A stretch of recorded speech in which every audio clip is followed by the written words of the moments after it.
Gloire à Dieu pour tous ses bienfaits. Le vendredi 26 au dimanche 28 février 2021, le seigneur prophète Félix Kanga II, leader national des guides spirituels de African Faith Tabernacle Church de Côte d'Ivoire, accompagné d'une forte délégation, a visité le district d'Abengour. Une grande croisade de prière pour la paix et des élections législatives apaisées en Côte d'Ivoire s'est tenue sur 3 jours à Nzaranou. Ce sont des milliers de fidèles qui ont convergé vers Nzaranou. On compte parmi les invités la Fédération des familles pour la paix mondiale et l'unification, le chef de canton par intérim de Nzaranou, les responsables de santé et plusieurs autres autorités religieuses et politiques. Grâce à notre partenaire El Paradis Cosmétiques, plusieurs dons ont été offerts au centre de santé de Nzaranou. Dieu s'est puissamment manifesté à travers son serviteur, le prophète Félix Kanga II. En collaboration avec la Fédération des familles pour la paix mondiale et l'unification, ce sont au total 7 couples qui ont reçu la bénédiction. À présent, suivons l'intégralité du programme. Avec toi, nous avons l'honneur, la grâce, et que c'est à travers toi, ta grâce, qu'ils sont bénis vraiment, Seigneur, afin que toutes les personnes qui vont venir ici soient tous guéris. Bénis ton enfant, parce que c'est toi qui as accepté qu'il soit docteur de la Seigneur. Alors permets que lui et son staff soient tous guéris. Ça c'est pour la médecine générale et deuxième lot, il a la maternité. Tu vas venir t'arrêter là où je suis arrêté. Il va élever la main simplement. Et si les uns sont avec lui réellement, au moment où il va élever la main, c'est pourquoi tu es venu.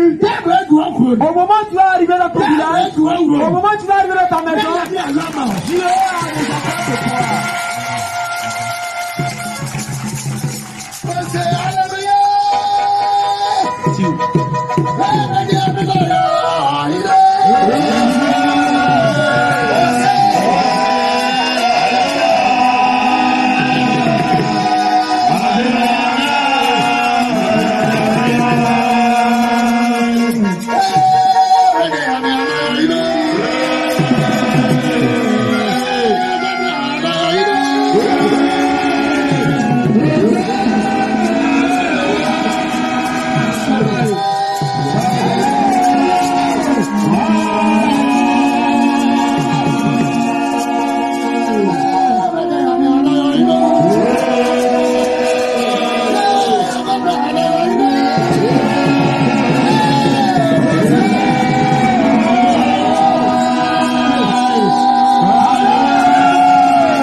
La foi me dit que si le prophète est assis, et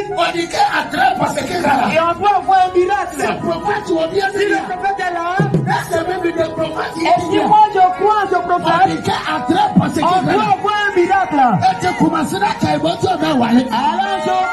pense à ce que pourquoi tu es venu.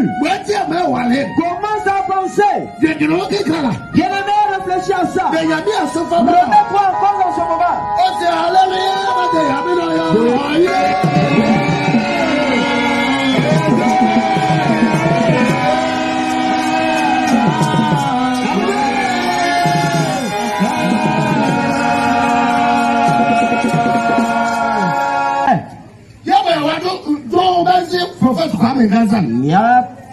Il y a plein de personnes qui ne connaissent même pas le prophète. Il y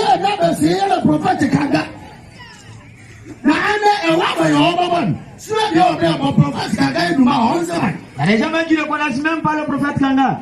Connaissez le prophète. Yes. On va voir maman votre prophète. Philippe. Amen. Amen. Amen. Amen. Prophète Félix, c'est le prophète Félix que nous connaissons. C'est aujourd'hui, c'est lui qui est là. À la tête. Aujourd'hui, comme il Gaza n'a plus. Le prophète Kanga aussi n'a plus. Et c'est le prophète Félix. C'est lui.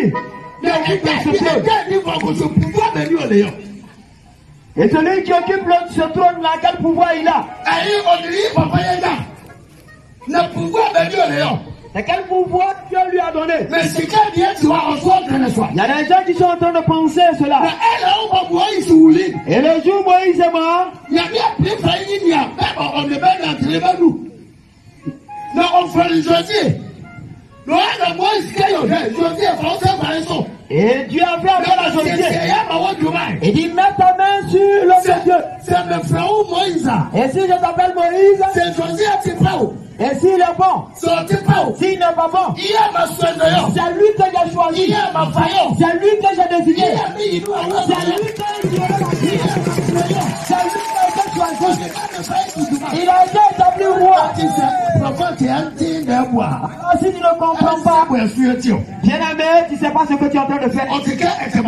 C'est comme si tu es encore un enfant. Et celui-même qui est vraiment...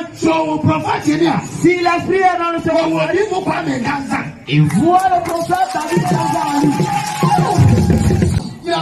lui. Est vraiment un cœur. Il n'a pas peur des hommes. Là où je vais t'envoyer, prépare-toi. C'est toi qui es Josué. Partout où tu vas marcher, c'est moi qui te donne cela. Et le prophète aujourd'hui Dieu dit.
Abonsamu wa joso owe mamo beso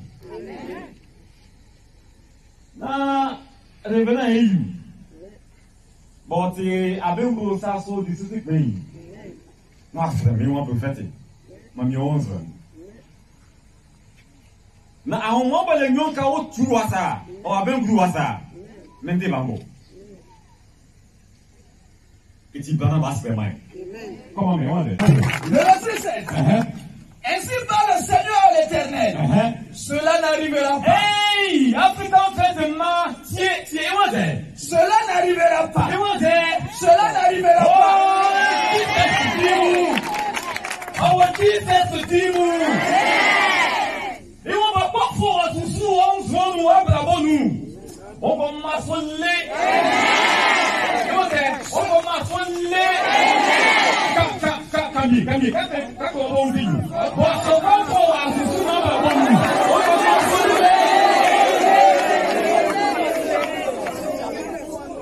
Au nom de Jésus. Cela non.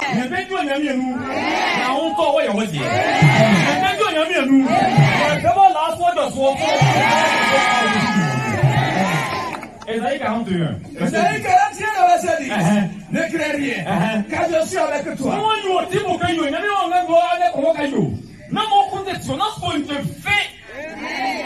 Ah,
Thank you.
Seigneur. Il a magnifié le nom de l'Éternel.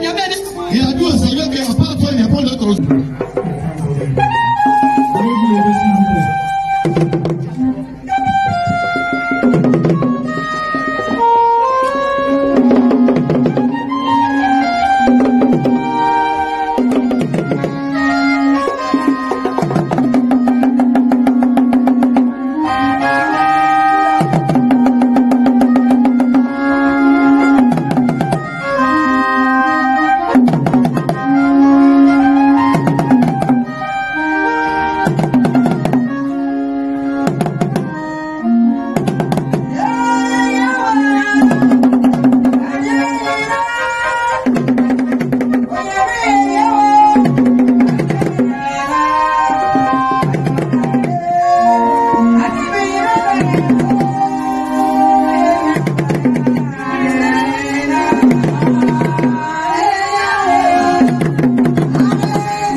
Abraham Yamia.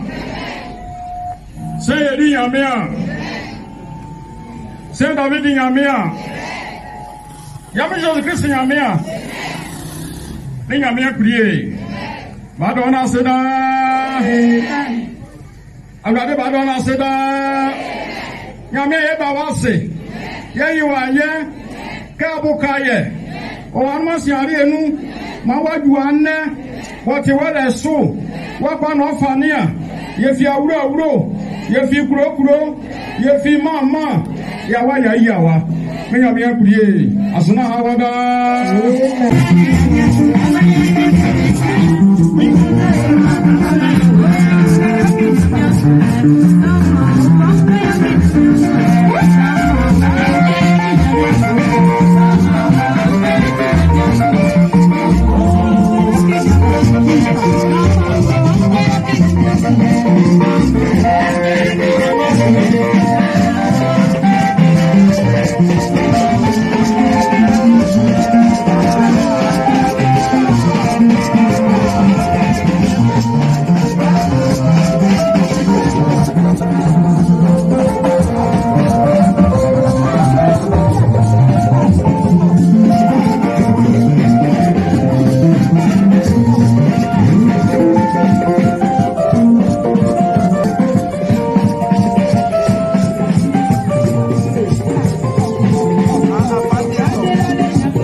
Mais avant de vous transmettre mes salutations, veuillez que je puisse d'abord m'incliner devant la respectueuse autorité, le prophète qui nous permet d'être ici aujourd'hui. Je suis Célestin Ouessou, vice-président de la Fédération des familles pour la paix et l'unité dans le monde. Et comme je l'ai dit, c'est vraiment un honneur pour nous, particulièrement pour moi de découvrir votre beau village des Aranou et ces merveilleuses familles que vous constituez. Aujourd'hui, le sujet qui nous rassemble, c'est la paix. Gloire à Jésus.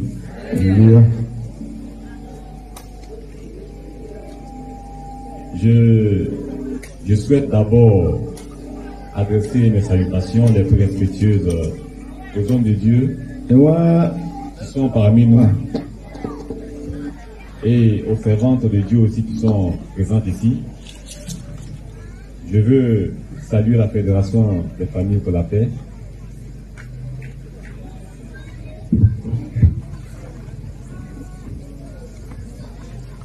Et par la même occasion, vous demandez de vous asseoir pendant que je fais le discours. Merci beaucoup.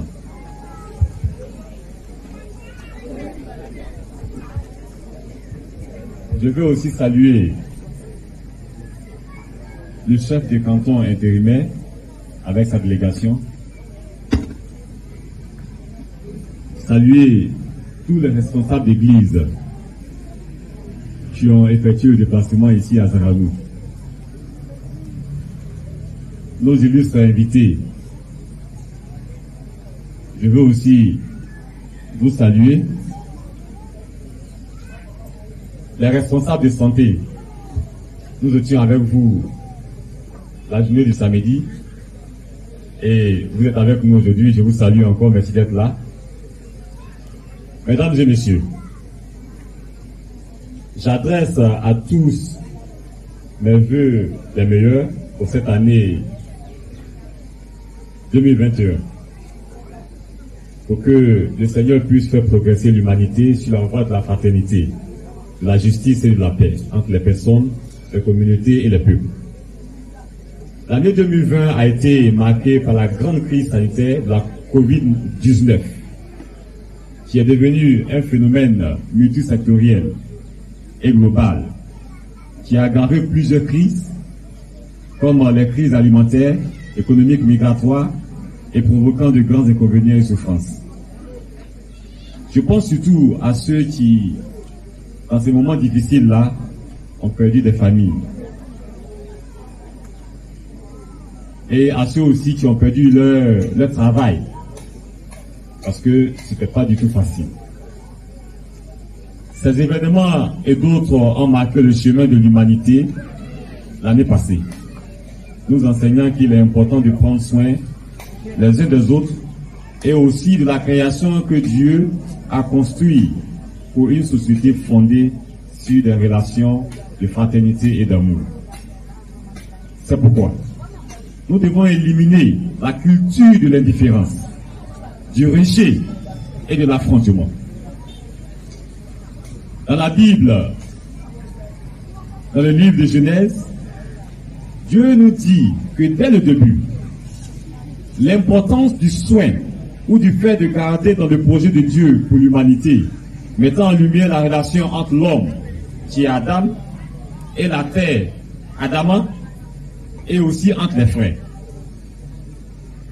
Dans le récit de la création, Dieu remet le jardin d'Éden entre les mains de Adam et Ève. Et il est dit de le cultiver et de le garder. Cela signifie, d'une part, rendre la terre productive, et d'autre part, la protéger et lui conserver sa capacité de soutenir la vie. Les verbes cultiver et garder décrivent la relation entre Adam et sa maison, qui était le jardin. Et aussi montre aussi la confiance que Dieu met entre lui en le faisant Seigneur et gardien de toute la création. Mesdames et messieurs, au sommet de la mission de Jésus-Christ, il a scellé le soin qu'il a pour nous en s'offrant lui-même sur la croix pour nous libérer de la servitude du péché et de la mort. Il s'est donné en sacrifice. Il nous a ouvert la voie de l'amour Et il a dit ceci, et je le répète encore, pour chacun et chacune de nous qui sommes ici présents. Jésus a dit, suivez-moi et faites comme moi. C'est le message que je veux que nous retenons ce matin. Nous sommes dans une époque dominée par la culture du rejet. C'est moi qui suis ça, c'est moi qui suis ceci, c'est moi que je veux qu'on voit. Les autres, c'est pas mon problème. Et cela envoie des inégalités entre les personnes. Aujourd'hui, je veux inviter tout et chacun de nous, les responsables des organisations religieuses, les responsables politiques, les responsables coutumiers, à prendre en main cette nouvelle boussole des principes divins inspirés de Dieu pour une humanité en paix. En effet, cela permettrait d'apprécier la valeur et la dignité de chaque personne, d'agir ensemble et dans la solidarité pour le bien commun. Et cela sera possible seulement avec une participation forte et généralisée des femmes et aussi des hommes dans la famille, dans chaque environnement social, politique et institutionnel. Notre père fondateur de cette belle nation, la Côte d'Ivoire, Félix Houphouët-Boigny, a dit quelque chose, et je cite. Nous n'avons qu'un objet de haine, et c'est la guerre. Nous n'avons qu'une seule obsession, c'est le désir de la paix. La paix de cœur, la paix dans les familles, la paix sociale, la paix entre les nations. Fin de citation. Tous ensemble, je vous invite aujourd'hui à collaborer ensemble pour faire avancer un nouvel horizon de paix et d'amour, de fraternité et de solidarité, de soutien mutuel et d'accueil réciproque.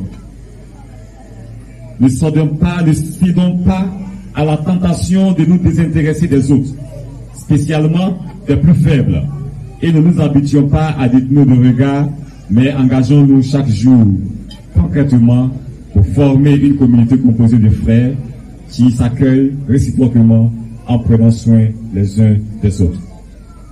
Nous sommes dans une période d'élection. Je vais inviter tout et chacun de nous. Nous avons le droit de vote. Et c'est notre devoir d'aller voter. Ce qu'on nous demande, c'est d'aller simplement aux urnes, de choisir notre candidat dans le secret et de nous retirer à chez nous à la maison pour attendre la proclamation des résultats. Je veux que nous nous souvenions de ce message de paix que Félix Houphouët-Boigny a laissé. Il dit, c'est la paix seulement que nous devons rechercher. Tout ce que nous allons faire durant ces moments d'élection qui pourra envoyer la guerre, qui pourra envoyer des disputes, aujourd'hui, en tant que serviteur de Dieu, en tant que servante de Dieu, en tant que leader politique, en tant que leader coutumier, je vous demande, c'est notre responsabilité de nous assurer que la paix, rien que la paix, règne lors de ces élections législatives. Là où nous sommes, nous allons mettre la main sur le cœur et nous allons formuler une prière à Dieu. Une prière de paix, tous ensemble. Je vous invite, mettez la main sur le cœur. Prions ensemble le Seigneur. Seigneur Père éternel, créateur du ciel et de l'univers, créateur de cette belle terre, la Côte d'Ivoire, tu voulais en faire un paradis pareil à celui confié à Adam et Ève. Mais nous nous sommes éloignés de toi. Et nous voilà plongés dans la détresse. Seigneur, prends pitié de nous. Vois nos souffrances. Vois nos cœurs brisés. Vois nos cœurs blessés. Vois nos familles dévastées, détruites. Vois nos enfants perturbés. Vois nos jeunes désemparés. Vois nos efforts pour amener la paix. Et fais de nous des artisans de paix, de vraie paix. Pardonne à ceux qui activent les tensions et les conflits en procurant des armes. Touche leur cœur pour qu'ils préfèrent la vie à la mort. Pardonne à ceux qui profitent de cette crise sanitaire pour piller notre pays et ses habitants. Pardonne à ceux qui recherchent le pouvoir par tous les moyens, au mépris de la dignité de la personne humaine et de l'intérêt de la nation.